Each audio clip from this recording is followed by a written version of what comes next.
Very good afternoon, everyone.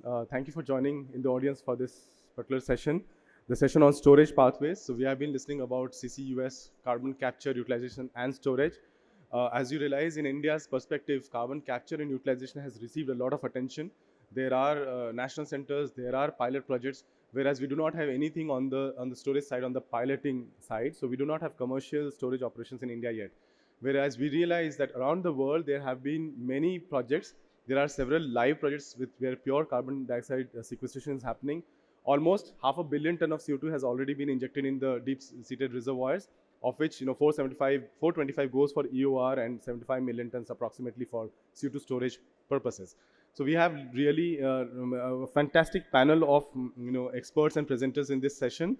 I'll not take much time. Each talk will be for 15 minutes, and we have been briefed about it, and the speakers do know about it. So the first presenter will be Mr. Richard Arnold, who is a reservoir engineer at BP. So I'll start with you, Richard, to take over from here. Thank you.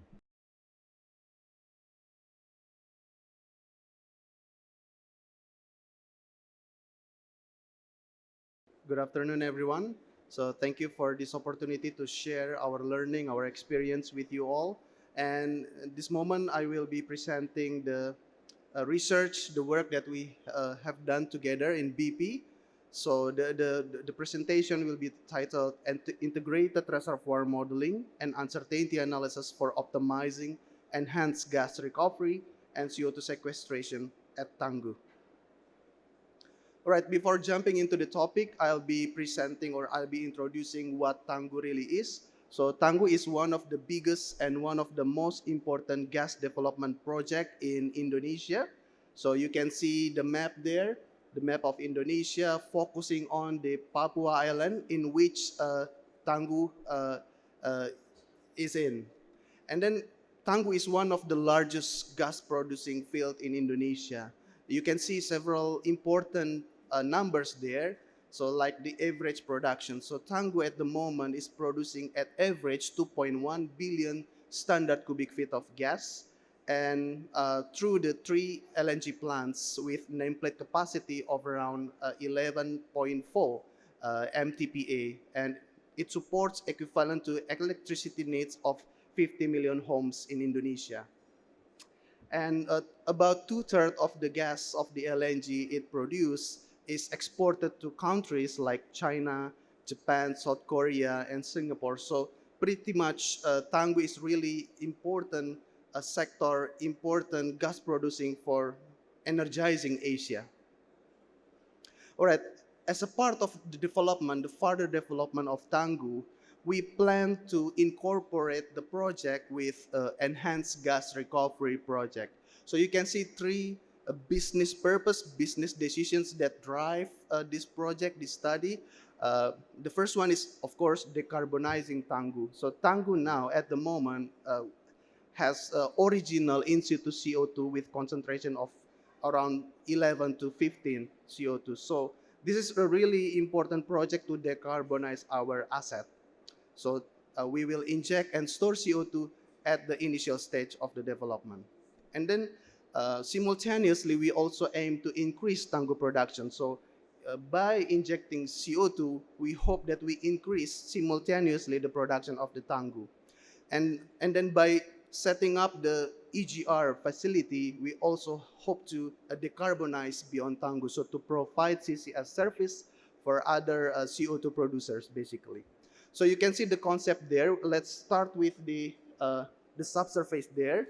So the EGR will be planned to be executed in gas reservoir called Forwata. So Forwata will produce the gas alongside, of course, the CO2. The CO2 will be produced through the production platform.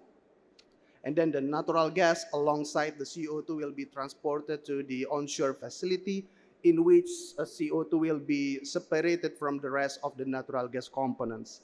And then the CO2 will be compressed and later on will be delivered to injector platform. And then through 3 injectors, we will inject and store the CO2 back into the subsurface.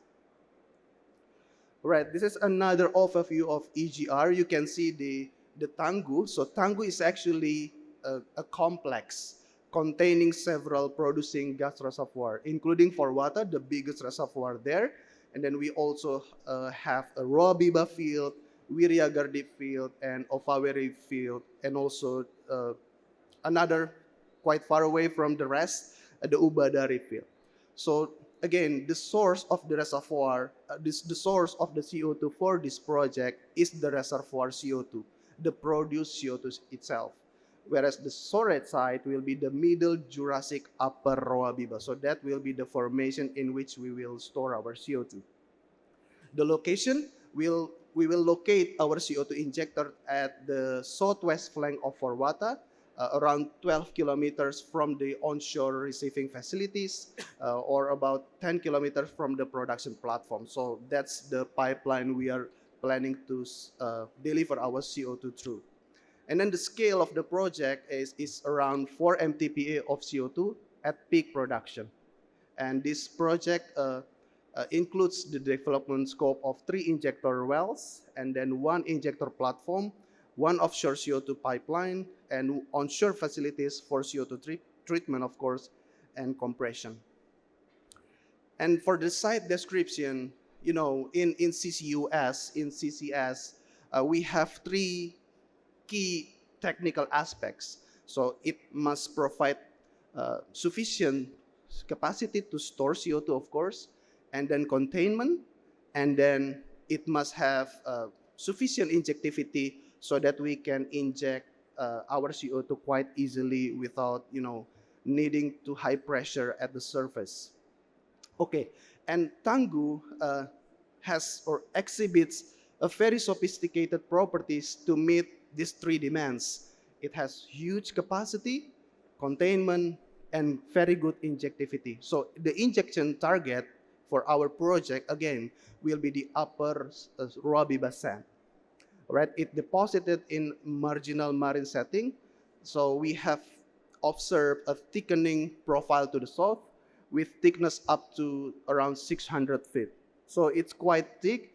It provides a huge capacity for us to store our CO2 in.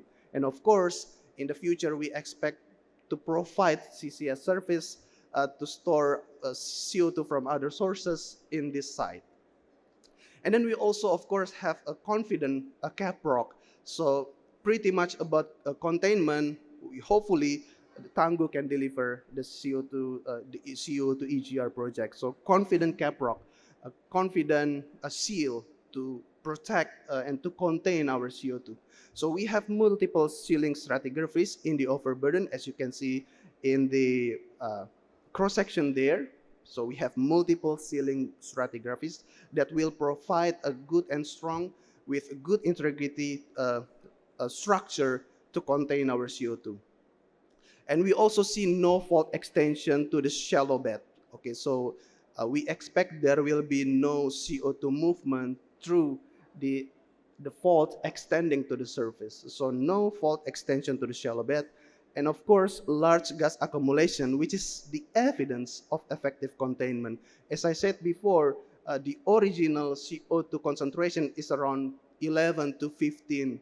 So it has been there for very, very, very long time. So if we inject and store CO2, we have confidence that the structure, the cap rock, will provide sufficient integrity to contain the CO2. And we have favorable porosity and permeability, which ensure adequate CO2 injectivity and storage. Okay, so the topic is mainly about reservoir modeling.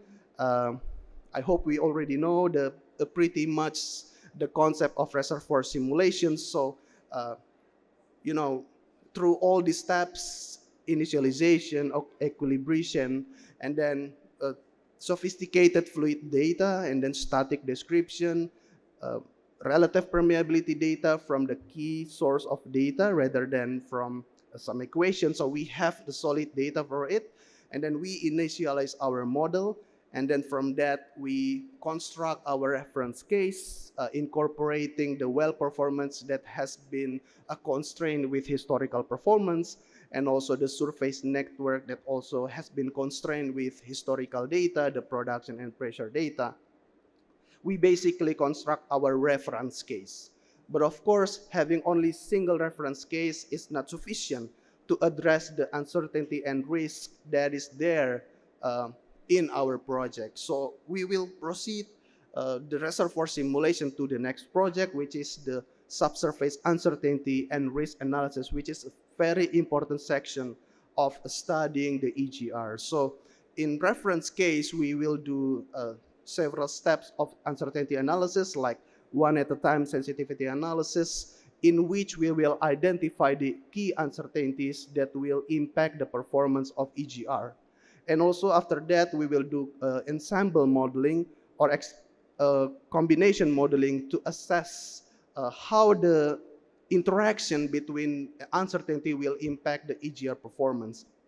And after that, we will develop and select our business cases, and then continue with optimization to give us the best production strategy, which will give us the best enhancement of production and the best injection rate, the best or the highest amount of CO2 to be stored.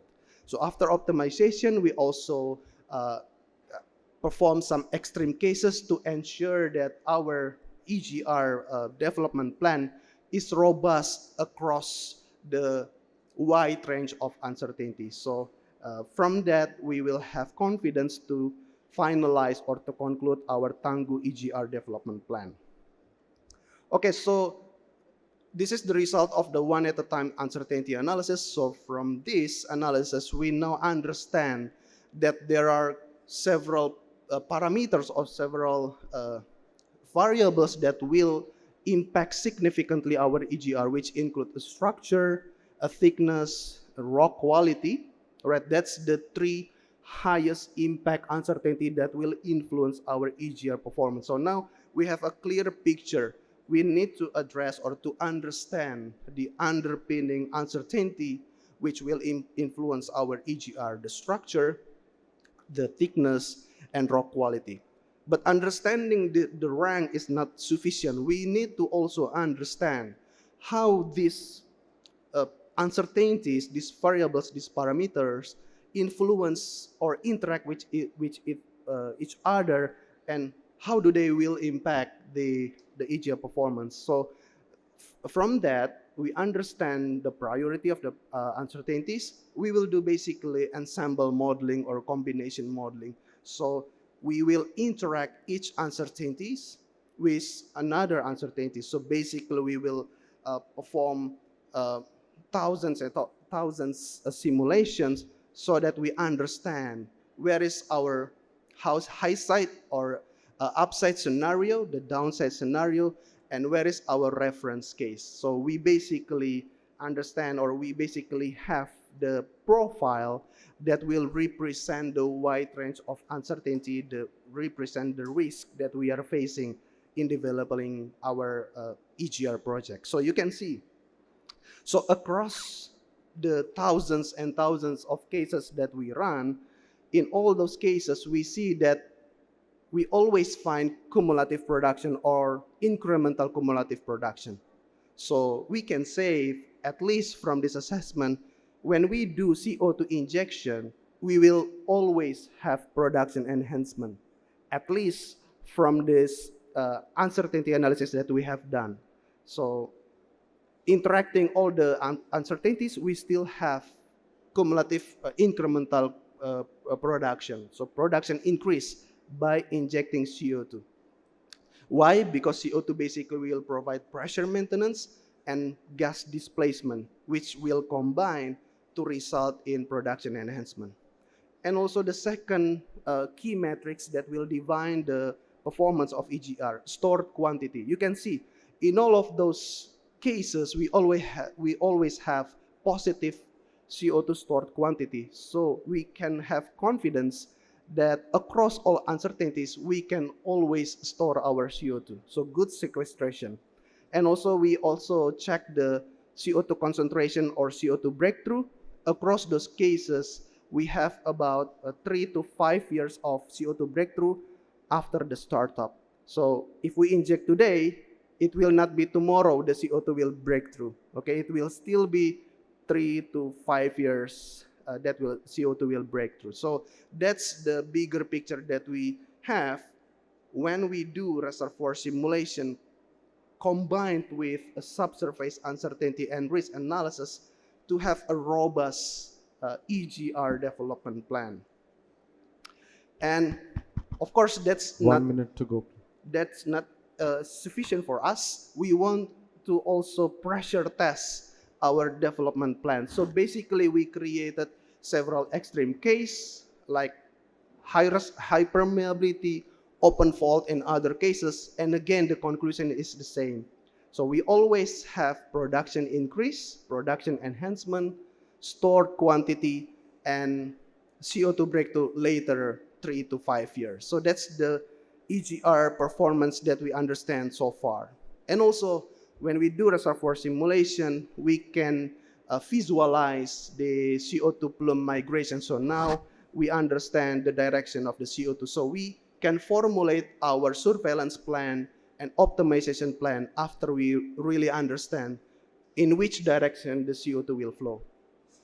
Okay, so that will conclude my presentation. I hope we can learn together from our presentation today. Thank you very much. Thank you so much. It was a fantastic presentation, and I think we in India are trying to develop CCUS. It's a good workflow that you presented that could be emulated. Thank you.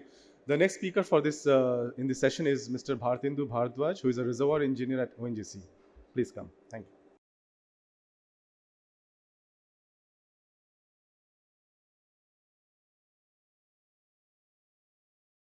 Good afternoon, everyone. I'm Bhartindu Bhardwaj. I'm Manager Reservoir at ONGC. I guess most of the presentations in this session are covering the technical aspects of it. I'll be going through the economic aspects of the CCUS.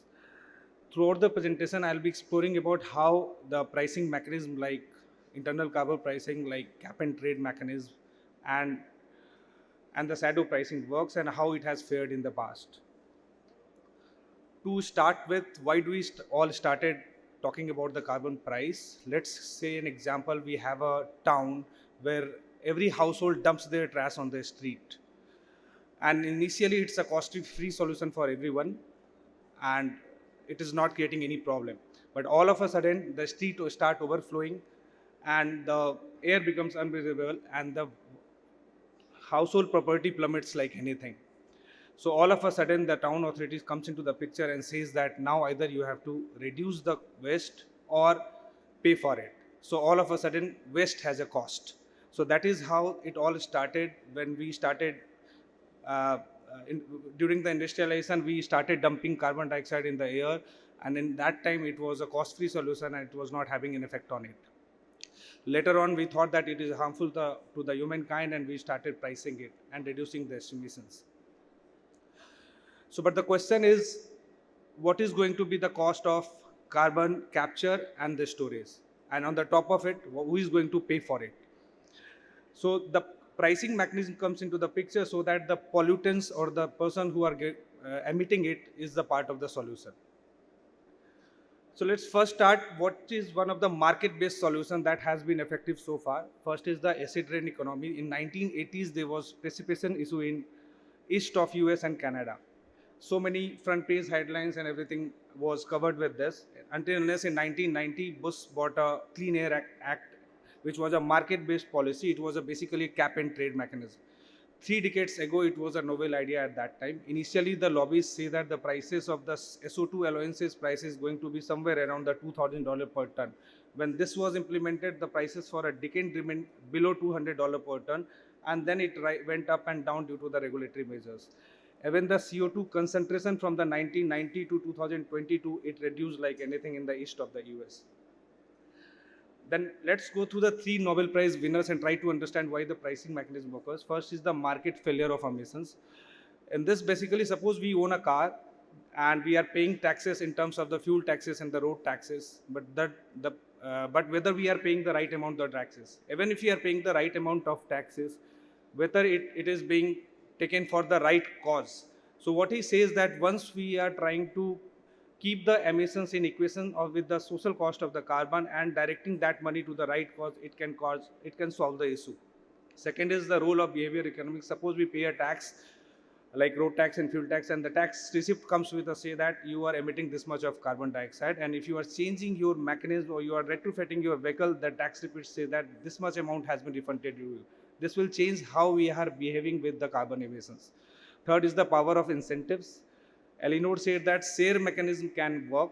So shared mechanism for CCUS is also very important because the capex is very high, and if it is shared like with the shared infrastructure and CCUS hub, it can reduce the cost.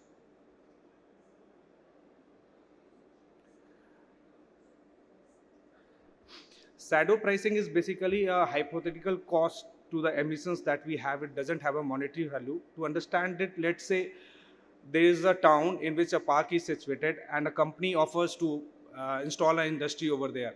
For the government, then when it evaluates it, it says that it is going to bring job to the town, it is going to bring economic prosperity to the town, but apart from it there are some non-economic measures, like it will increase the pollution in the town, it will create noise in the town, the park has to be reallocated, and the students has to, or children has to go a lot different way to travel and play for the park. So these are things which cannot be understood in terms of monetary measures. There where shadow pricing comes into the picture, and these are called negative externalities. The shadow price is basically a difference between the marginal social cost and marginal private cost.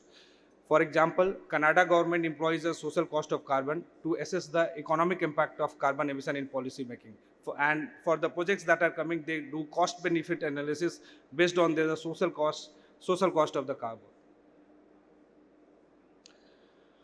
Internal carbon pricing is just a monetary value to a company's own carbon emissions. For example, if we are spending something on the junk food, and we keep a proportion of it towards our health budget, that is internal carbon pricing. We just put a price what we are emitting into the air.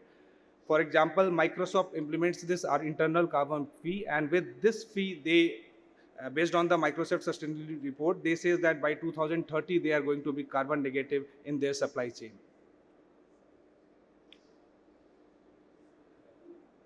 Cap and trade mechanism, just like what acid rain economy was a cap and trade mechanism in which we fix a cap on the emissions.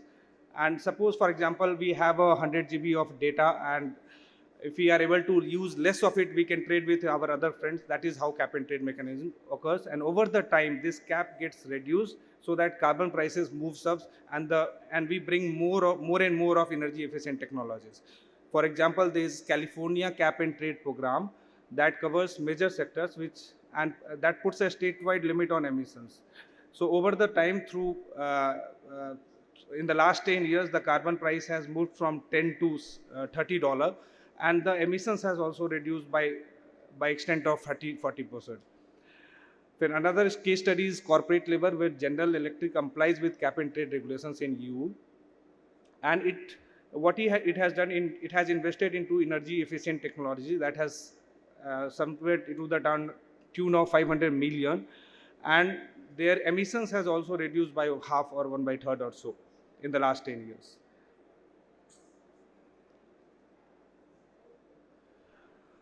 Next is why CCUS is important. CCUS is just a tool out of the many tools that are available in the market to reduce the carbon in the atmosphere. First thing is that it is very essential for the net zero. As per IEW estimates, the contribution of CCUS in the net zero is 11%. Particularly in the hard to abate industries like steel, cement, chemicals, where we want to continue with the economic growth, but we don't want to pollute also. In that case, the carbon can be captured from these industries and stored underneath.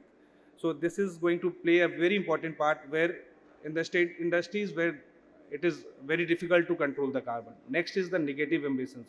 Suppose for a tree, when during the life cycle it captures CO2 from the air, and when this is used as a biomass and is used as a form of energy, during that time it releases CO2. If that CO2 is captured and stored underground, that is cleaning the air twice. In that case, we have a negative emissions. Third is the hydrogen economy. In this case, suppose blue hydrogen production, in basically through natural gas reforming, when CO2 is formed and that is stored underground, that is called blue hydrogen economy. In blue hydrogen also, the contribution of CCUS is envisaged as 15%. And fourth is the industry transition.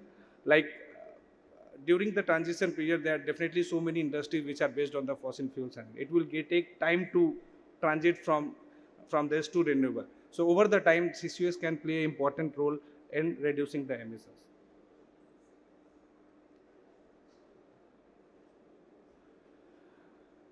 So in spite of these IE estimates and all, and the contribution of CCUS that has been forecasted, there have been laggard in its adoption.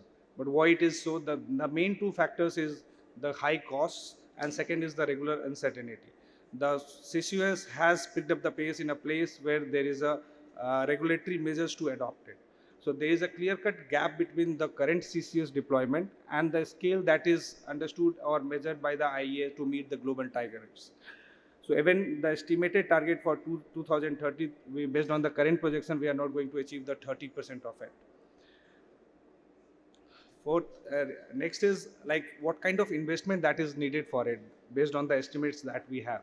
Approximately around 120 billion of average investment is required by 2050 to receive the announced targets. That is roughly around 0.1 to 0.2% of the global GDP. And this data is based on the Global Energy Perspective 2023 by McKinsey. Next is apart from the carbon price and incentives, there have been uncertainty in the regulatory frameworks. That is one of the reasons that CCUS has not picked up the pace.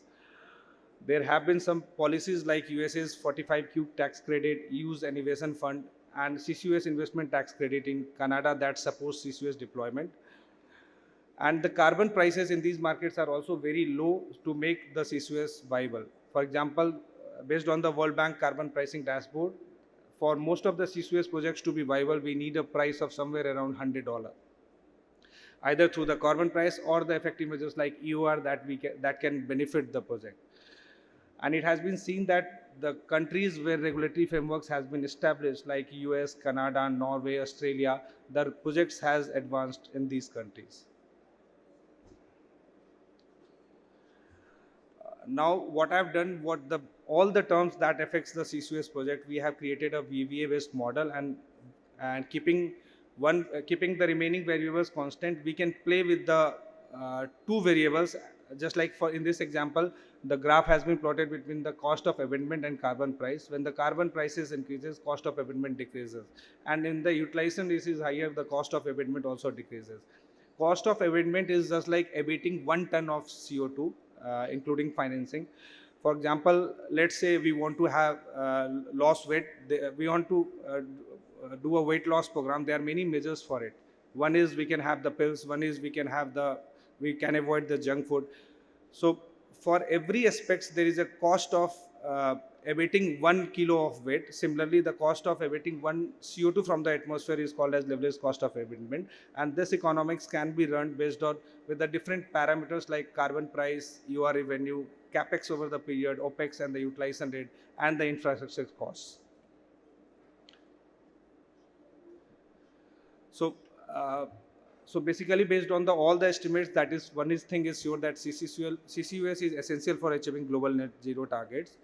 And second part is that we need to have economic incentives as well as strong regulatory framework for it. For example, a Sleipner project in Norway, which was initially started by Statoil Equinor, has a gas that has around 9% of CO2. That was beyond the commercial limit. So Norway has a policy of taxing the offshore oil and gas, and that has helped the Sleipner project to be one of the most successful CCS projects that has shaped for another CCS projects across the country. Apart from that, at the company level and at the regulatory level, ICP, shadow pricing, and cap and trade is going to play a very important role in making it more economic viable. Fourth is the technological advancement, and changes in the capture efficiency can improve the viability of the project. At the end, I'll just say that a quote from the Greta Thunberg: "The climate crisis is both the easiest and hardest issue we have ever faced. Easiest because we know what we must do, hardest because our current economics are still not tuned to the wrong course." Thank you. I think this was a very good presentation. As rightly said, most of the talks are technical. This gave a perspective on the pricing and the mechanisms, how CCS can be made viable. The sentence that I often say that cost of CCS may be high, but the cost of not doing CCS is even higher. So thanks for that perspective. We'll go to the next speaker, Mr. Dipanjan Maiti, who is head of subsurface at the SR Oil and Gas Exploration and Production Limited.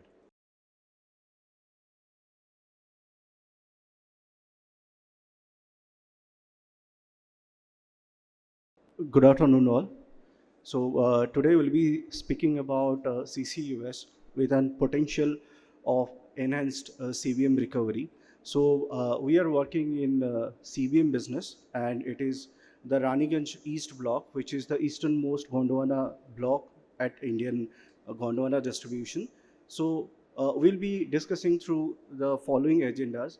So we'll be talking through the potential reservoirs, their pros and cons, and the opportunities out there, and where the processes are bringing us to the challenges, and how our block is placed across the whole distribution as a unique placement where we can take things farther from where we stand today.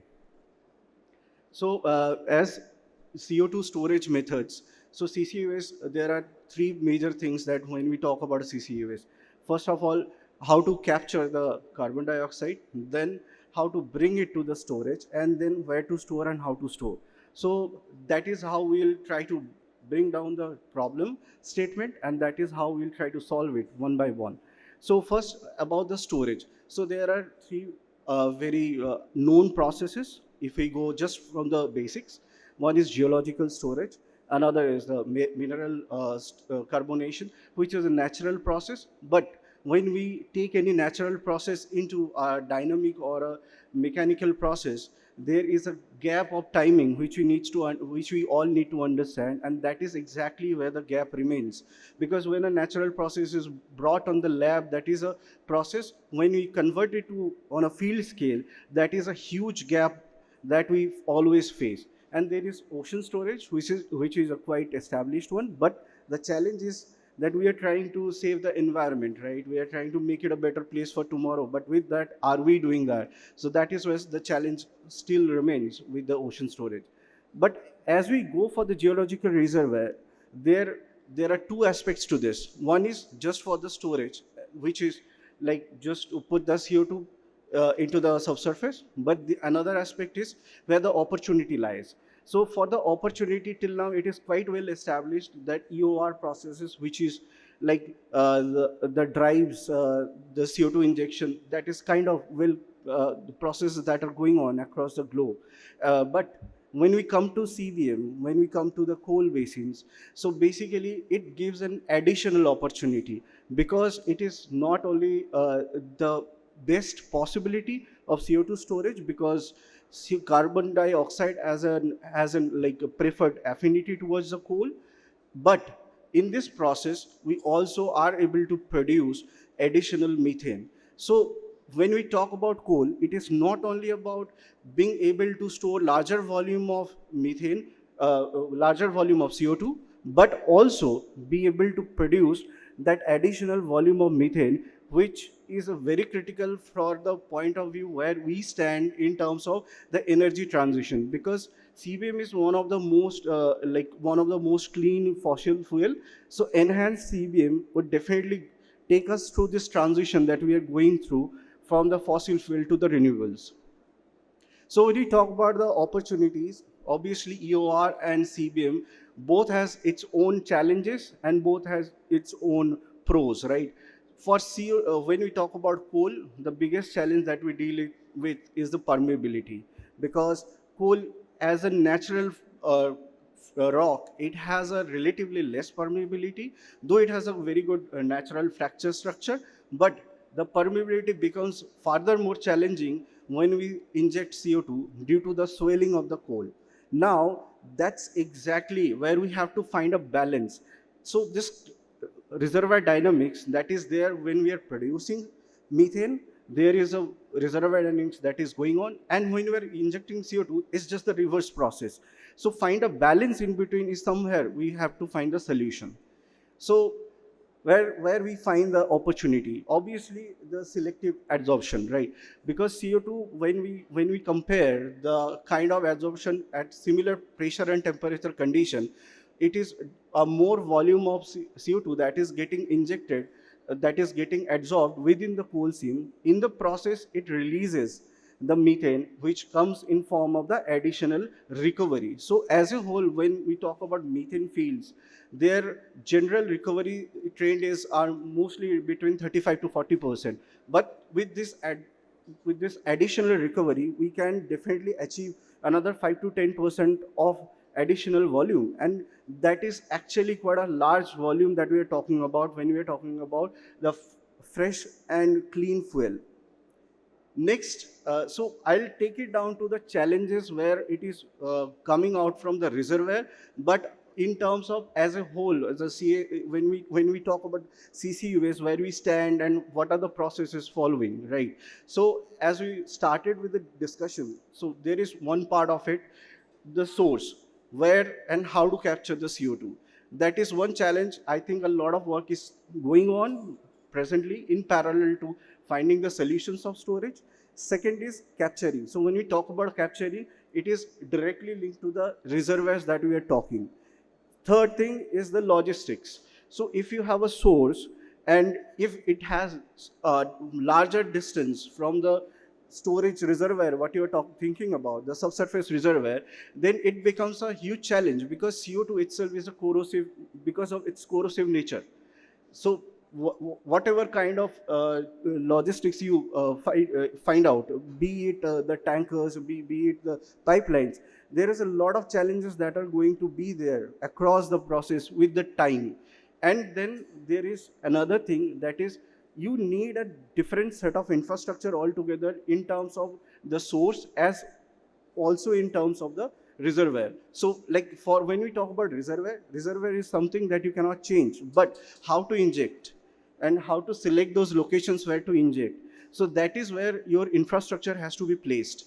And another thing which is very important, that is the monitoring. So when you have a developed field, that field you understand about the reservoir dynamics, the monitoring can be much more easier, and which is a very key aspect for CCUS, because any or every kind of reservoir is going to go through a lot of dynamic changes, both in terms of geomechanical and geochemical processes. So it is very crucial that we understand how it is going to impact the stability of the reservoir. So as reservoir criteria, when we talk about where we are settled in Raniganj, so first of all, the thing is that coal, when we talk about coal, it has an affinity of absorbing more CO2, and in the process, it is dissolving more methane. That is one part of it. But you need to have good thickness, good continuity of carbon. Coal, until unless you have good thickness and continuity, your reservoir is not good enough to hold a larger volume. So that is where the first question comes. Then second thing is you need to have proper capping to that formation. So in Raniganj, we do have all these facilities that will be coming one by one. And then another aspect of this is when we talk about injecting CO2 to attain that supercritical fluid condition, the kind of depth ranges that you would like to achieve would be around 800, more than 800 meter. So that is another critical aspect. So you need to have good thickness of coal, you need to have good continuity of coal, you need to have proper capping to that coal, and this coal has to be present at a depth which is greater than 800 meter, and then this should be having good enough connectivity or productivity or injectivity so that this can be beneficial for both storage as well as enhanced recovery. So this is stratigraphy, that is standard stratigraphic sequence of Raniganj Basin. So at the bottommost part, you would be having metamorphics. Above that is Talcher. And above Talcher comes Barakar. Above Barakar comes Barren Major Shale. And then comes Raniganj. And above Raniganj, there is Panchit. I'll stop right there, because right now we are producing from Raniganj, which is one coal-bearing formation. And also how uniquely this stratigraphy gives you an opportunity, because you have two coal-bearing formations. One is Raniganj, another is Barakar. So that is an unique setup that is present in Indian Gondwana Basin, and that is to in the easternmost part, you get both Raniganj and Barakar available to you. with the coal formations. As you go towards west, it is mostly the Barakar which is being attained for production, as Barren Major shales or Raniganj should be mostly at the top. So you have two target formations, and mostly this formation should be in Raniganj. We are producing from a depth range of 200 to 1200, 1300, and Barakar in the shallower part we encountered Barakar at a depth range of 1000 to 1500. So in this part, you have a unique opportunity where both the reservoirs of coal are pretty much attainable for you at a favorable depth range. And to that, for Barakar, you have this barren major shales which are sitting just above the Barakar formation, which is a cap rock, which is a massive shale body, which is working as a cap rock. And to Raniganj, all the coal seams in Raniganj having both shale at the roof and floor is one part of the capping. And to that, there is another formation, Panchet, which is basically built of mostly clay stones and shale, also works as another set of cap. So as a whole, if we look through the sequence stratigraphy or the standard stratigraphic sequence of Raniganj, it gives you with two sets of possible reservoirs which are available to you with coal formations, and proper capping to that also provides you that comfort of sealing. So where do we stand today? Right now we are going through our feasibility studies. Our lab studies are on process. So basically, in CVM, it is quite natural or quite common to do a lot of development exploration. So basically, in between development phases, we do kind of exploration as we go into the different areas. We keep on exploring. So we collect a lot of cores across the formations, across the depths, across the area. So all those cores we are putting through different kind of studies so that we understand how it will be impacted through the CO2 injection process. And we are working with IIT Mumbai. Professor Vishal's team is our collaborator on this. And this is our already, we have studied a lot of samples from Raniganj, and also the Barakar samples are under study right now. Next, this lab studies will continue to go on, and parallel to that, next plan is to go for field studies, because we have to see how actually the changes happen, whether we go for in-field injection, what are the challenges we face. And based on that, when we do the geomechanical modeling, geochemical modeling, then only we'll be having a better understanding. And from that very point, we have to also do a monitoring. So somewhere it is like, where we stand today, maybe it is something of like next 6 to 8, like 5 to 6 years, when we'll be at a position where we would be ready for this, but the process must start now. So to conclude it, where we started from, the source and the reservoir. So our block is placed, we spoke about the reservoir. We do have unique opportunity of multiple coal seams, multiple coal horizons with proper capping, and it is placed nearest to one of the biggest industrial build. The source is very near to us because we are sitting at the heart of a industrial field. We have the reservoir, which we understand because we are producing CBM for last 10 years. So we do understand the Raniganj basin quite well.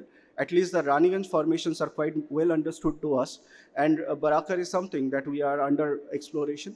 And we are quite well settled with the target timeline, and we are definitely in right space to take this through this journey of energy transition. And we believe all the people sitting over here do believe in this, that we can actually achieve this by the means of finding the proper solution, proper opportunities, and let's take the right step forward. Thank you. Thank you. As we understand, we have a lot of coal in India. I think the third largest deposits of coal, and CO2 ECBM pilot trials were done early, like in the 90s, late 90s, and there were like learnings that come from there. And SR Oil and Gas, I understand, is the largest producer of CBM in India, so it's very organic for them to think about it. So thank you for that presentation. The next speaker is Dr. Ashwin Karamore, who's a senior research scientist at BPCL, and I think this talk will be on capture, right? Yeah, welcome.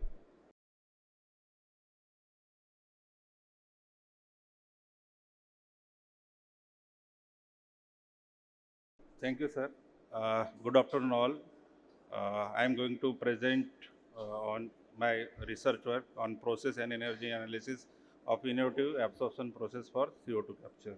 So these are the outlines of the presentation.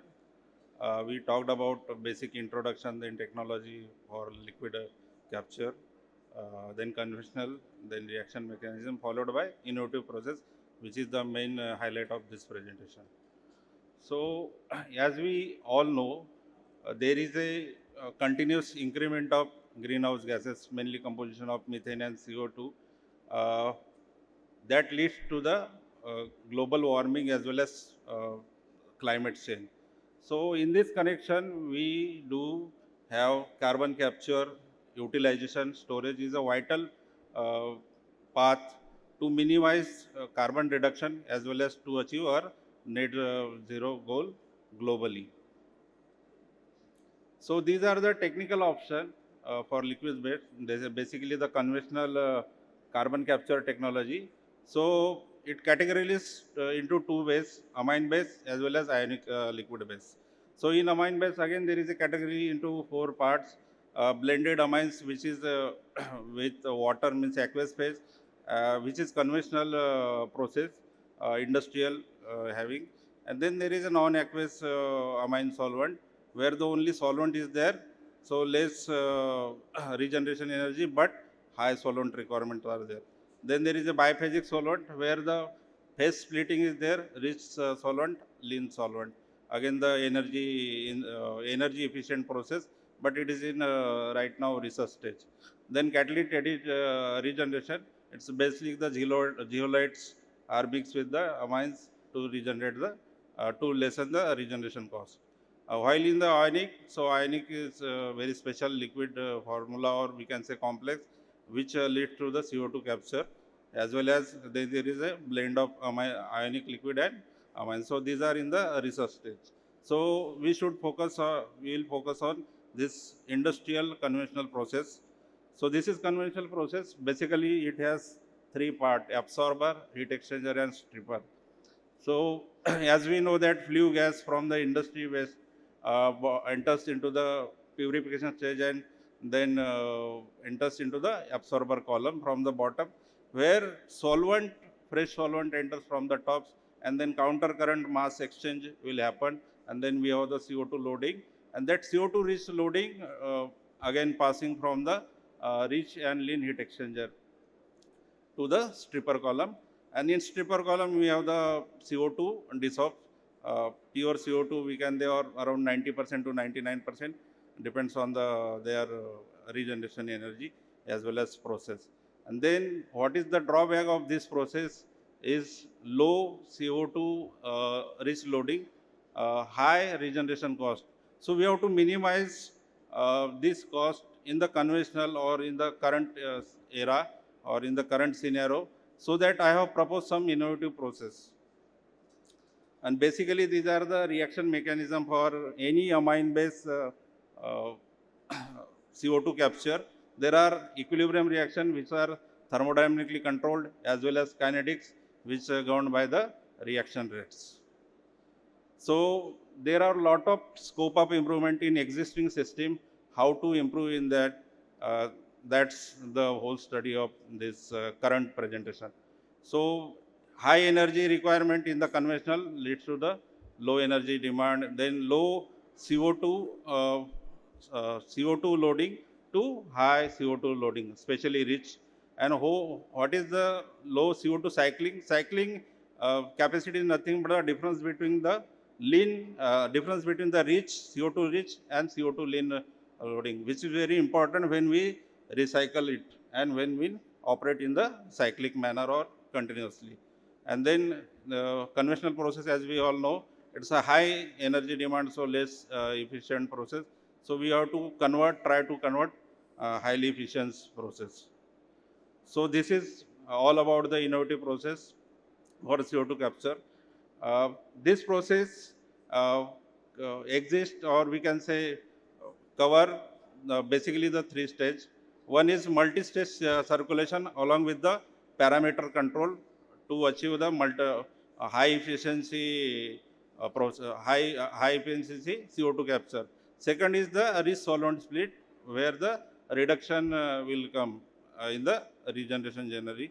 And then lean vapor recompressor also, it related to the reboiler duty. So what is the multi-stage circulation? As you seen in the first circulation, when we, as you observe in absorber column, there are splitters and mixer basically, and that with the help of intercooler in between these two things. So then these are the case leads to the enhanced mass transfer. That is the first circulation using some parameter control like pH, liquid to gas ratio, residence time and temperature as well. And in second zone, in the bottom, in the middle of this absorber column, it promotes the CO2 high efficiency capture. And the last one, or the bottom section of this absorber column, when we circulate it, so mainly focus on the temperature and then pH as well as liquid to gas ratio, and to enhance the CO2 loading is the absorbent, that is the CO2 rich. Then what is the rich solvent split? So there is a heat exchanger. When we took the some part of rich solvent to the passing through the heat exchanger and uh, fed to the middle of the this stripper, that heat, that stream or solvent get heated, and that get heated, so it creates the recovery regenerated gas, and that heat utilized by the cold rich solvent where we have splitted in the upper zone.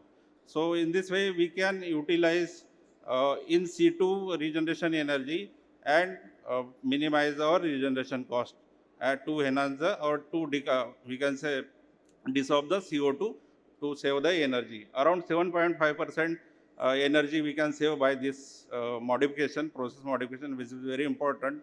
And then the last one is lean vapor recompression. What is that? When lean, once solvent is dissolved the CO2, there is a, from bottom of the stripper, there is a lean solvent. So again, there is something CO2 are present there. We have to capture that, or we have to again utilize that energy. So there is a flash tank where we have heated, and then there is a creation of vapor and liquid of lean, and that vapor again recompress and fed to the bottom section of this stripper. So this is basically the regeneration energy save. So ultimately, these are the whole combined process will save the around 25% energy in overall. Then I also studied in detail absorbers, multi-stage circulation in absorber as well as stripper. So what is the effect of promoter to solvent ratio? As you can also see, there is a, as we increase the promoter to solvent ratio, there is a increase in enhancement of CO2 rich loading as well as lean loading, but at the same time rich solvent flow rate will get reduced. And then there is a sensible heat vaporization is as well as reaction heat. We also know that piperazine has high reaction energy than the MDA. So obviously reaction heat get enhanced with respect to the, their concentration is increasing. Then there is a CO2 capture rate. Industrial, around we require 90 to 95% CO2 capture. So as we increasing CO2 capture rate for same this, so reboiler duty goes increasing, also solvent, rich solvent flow rates also goes on. At the same time, your CO2 rich loading minimize or little bit decrease. Then effect of intercooling temperature, which is very important for the absorption, because we know that absorption process is the exothermic in nature. So lower the temperature of solvent, get enhance the CO2 absorption capacity, and that this data is shown over here. And then stripper column, in stripping column is nothing but the CO2 lean loading and stripping pressure. What is the pressure optimized? So I optimize around 0.04, that is CO2 loading for heat duty, optimized heat duty, and 0.14 stripping pressure for optimized heat duty. So as already we discussed this, risk solvent split having optimal ratio of 0.23 gave the remarkable reduction in revolver duty around 7.5% to 2.548 gigajoule per ton of CO2 to 2.29 gigajoule per ton of CO2. Whereas another modification has decreased the revolver duty from 2.29 to 2.15. So overall, when we process compare this, so as you can see over here, CO2 rich loading is enhanced by around 25 or 30% from the conventional one, whereas we required inlet flow rate is less, as well as our CO2 cycling capacity also is higher. It means there is a high mass transfer. And the most important thing of energy analysis is the reboiler duty, where around 25% reduction is observable, and which is very important. And this study has been done on commercial plant, on commercial scale. In overall conclusion, innovative process include our multi-stage circulation as well as rich solvent split, and along with the lean vapor recompression, leads to the mass transfer enhancement, high CO2 loading, and high CO2 cycling capacity. It requires also less than 25% than the conventional process. We strictly optimize our process parameters, especially in case of absorption column, to have the high mass transfer rate. And in this way, we can design a novel energy efficient process for CO2 capture. Thank you. Thank you all. I would like to thank IEW for giving me such a good, wonderful opportunity to speak over here. I also thank my R&D management staffs, my all seniors. They are providing and their valuable inputs time to time to serve the better, to serve the nation. Thank you. Thank you. We are well within time. A fantastic presentation on the innovative aspects. As we all know that carbon dioxide capture part is one of the costliest aspects, on a per ton basis, and it needs disruptive R&D to kind of bring down the cost significantly. So that's very important. Thanks for the efforts and for sharing it with us. The final presentation in this session on largely on storage pathways is by Mohammed Rizwan, who is a senior geologist at ONGC.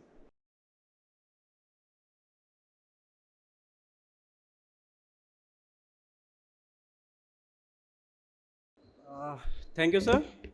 Respected chair of the session, Dr. Vikram Vishal, sir, who is himself a pioneer in CCUS and professor at IIT Bombay. Distinguished dignitaries, experts, and my colleagues out there. I am Mohammad Rizwan. I will be talking about the detailed geological modeling which is required for the CO2 storage, which I have co-authored with Tanmay Deepak, who is also a geologist at ONGC Limited. So here's the quick outline of the presentation. I will be starting with how the CO2 is a rampant issue and the measures India is taking to tackle this issue. Next, we will be discussing the study area in which we have done the geological modeling and the methodology adopted. We have also calculated the potential in terms of the volumetrics. And finally, the key takeaways from the session. Uh, Generally, the front page of the newspapers are covered by the political, financial, and cricket news. But this year, it was somewhat different and a bit scary. Last year, that is 2024, was the hottest year in the history of this country in the last 125 years. The prominent reason being the unabated CO2 rise. As you can see in the graph, all are rising in exponential level. The global emission was all-time high of 38 billion tons, with CO2 concentration touching a new high of 422 ppm as per September 2024.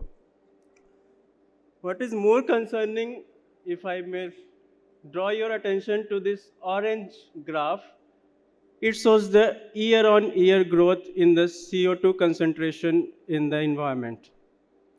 For the first time in the last 20 years or so, The rate of increase is more than 1%, which is an alarming rate. The rate of rise of CO2 on year to year is more than 1%. That has never happened. Talking about the carbon budget for the 1.5 degree temperature scenarios as per the Paris Treaty, we are left with just 4 years of runway if we continue emitting at the same rate. And for the 2 degree scenarios, the temperature rise as compared to the pre-industrial level, we are just left with 22 years of runway.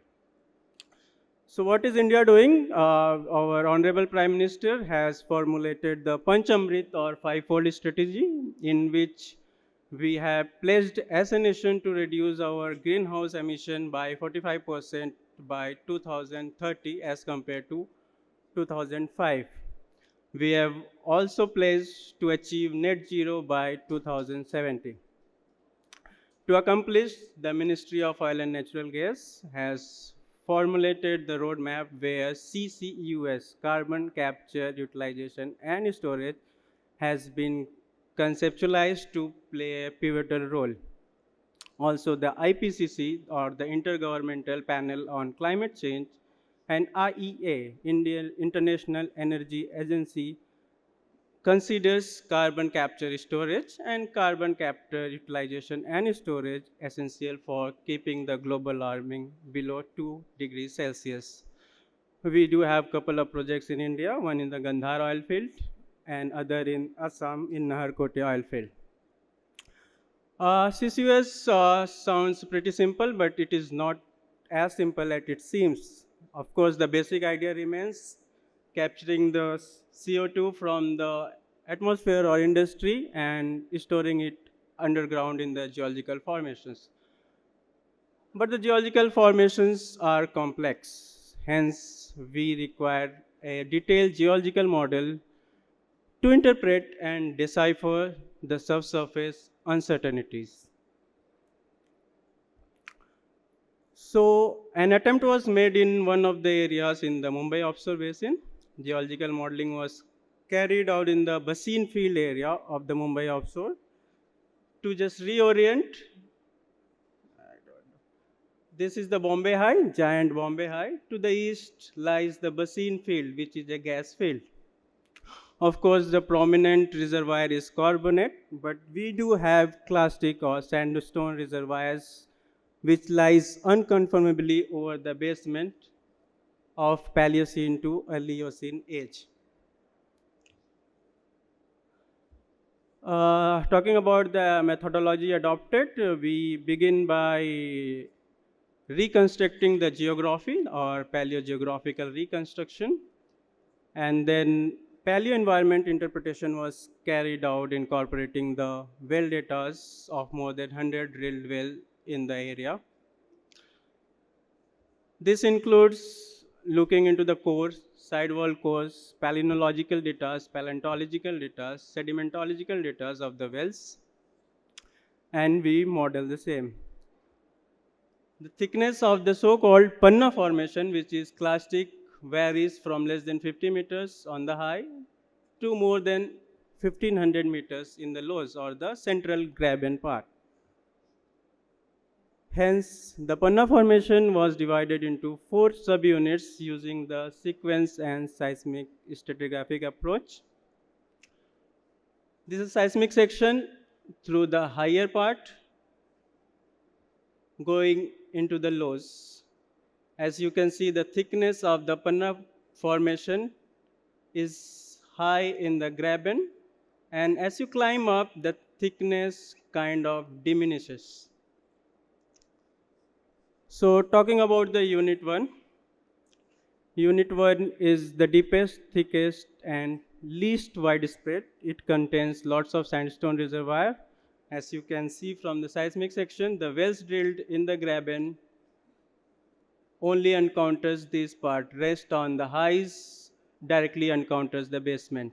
This is the 3D or the perspective view of the paleogeography for better visualization. One of the well's log motif is displayed, which shows the sandstone encountered in the well. The gross thickness is more than 100 meters, while the single sand lengths are up to 10 to 15 meters. The unit 2, as the transgression occurs, the deposition starts on the earlier exposed part as well. So sandstone kind of backsteps onto the platform. This unit also contains good sandstone reservoir, like as displayed in the well log motif of well 1S. Talking about as you go shallower, as with time the water level rises, the whole area starts flooding and hence the deposition. This can be very well seen from the seismic section. This is unit 3 and this has been also depicted in the well log correlation. Still, there is a well on the high where this unit is still left undeposited. So we have reservoir in all the 3 units and we are not done with it. We need a seal to assure that the stored carbon dioxide remains underground. So this unit is very much important and indispensable subunit of the Panna formation because it has the cap rock or shale.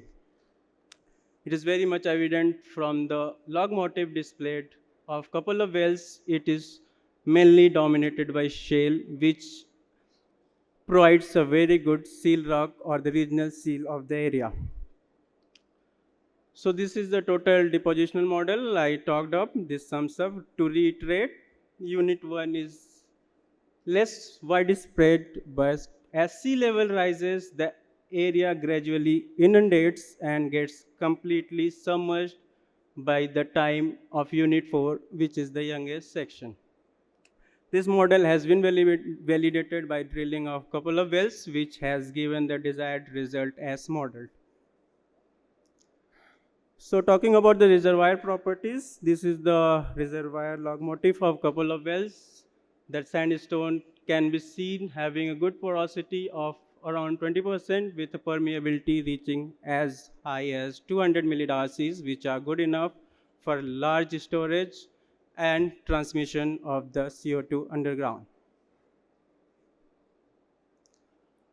So as mentioned initially, subsurface are enigmatic. So geological model provides critical insights, which of course reduces the uncertainty. It also helps to understand the reservoir better in terms of the depth of their occurrence, the distribution, and the thickness of the reservoir. One of the major concerns of the CO2, as talked earlier, is the leakage risk, which is also been taken care of because our geological model of the unit 4 has shale, which serves as the regional cap rock. The calculated potential of the area has been done using the Goodman et al. Formula.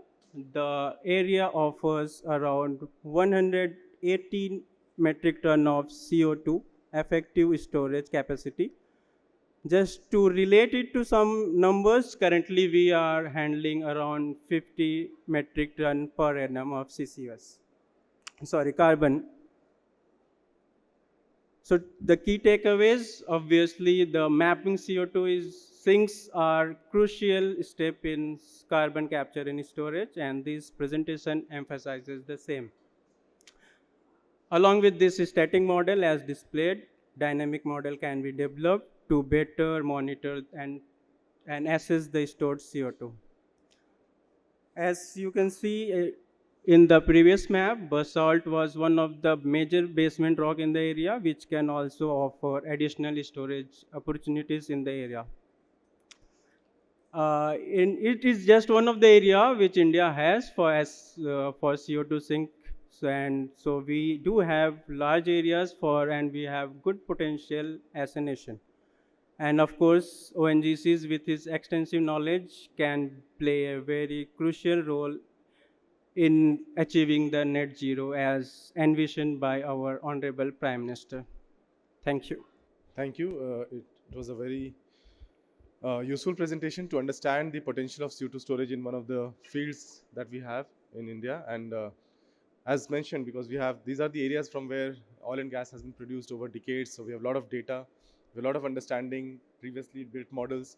How can we recustomize that knowledge to understand the potential for CO2 storage? There are a lot of dimensions to this study, and I think it was very well presented. So we have a couple of minutes actually, and then we can close the session. So if there is any pressing one or two questions for any of the speakers, I'll be happy to pass it on. They have done it well in terms of time, so one or two questions from the audience is welcome. Is there any burning question in your mind? Yes, please. You can come a little closer and then I'll repeat it for you. There's no mic per se. This is not in the format, I just using the extra time. There's a question that how CCS can become a business model. Does anybody has to answer from here on the audience? How can CCS have, on the panel, sorry. For business model to be economical viable, there are two things. One is what is going to be the cost of it. For example, you can take the example of Sleipner project in Norway. Norway introduced a tax on offshore oil and gas, and that was used as a funding to, Statwall used to avoid that tax. It used that money as a funding for the CCUS. So that is how the CCUS can only prosper, when we have a proper pricing mechanism and we have a regulatory framework for it. Yeah. So just to add, maybe is either there is a carrot or there is a stick. That's the simplest way that people put it out there. So either there are tax credits that you can get, or there are mandates that are levied on your processes. So that's where. So what I see as a business model, public-private partnership is the way to go. Most of the processes around the world have a lot of government support that has come, and then the industries have also chipped in. If you look at the Norwegian project, 80% funding comes from the government, and that's how it's become a longship project where it's actually a transnational storage hub that has been created from clusters of CO2 coming from across the nations. Just to apprise on India, the Bureau of Energy Efficiency, we are building a carbon credit mechanism which will have both taxation and trading for CCS projects. But it's underway. So, but then that's going to be very useful in the upcoming CCS mission. You may have heard about it. There are these interministerial task forces, and the CCS mission is being written from across ministries. And the idea is how first sort of few pilots can be supported through support from the government, and then eventually the industries will have to evolve to make a commercial business model out of it. Thank you.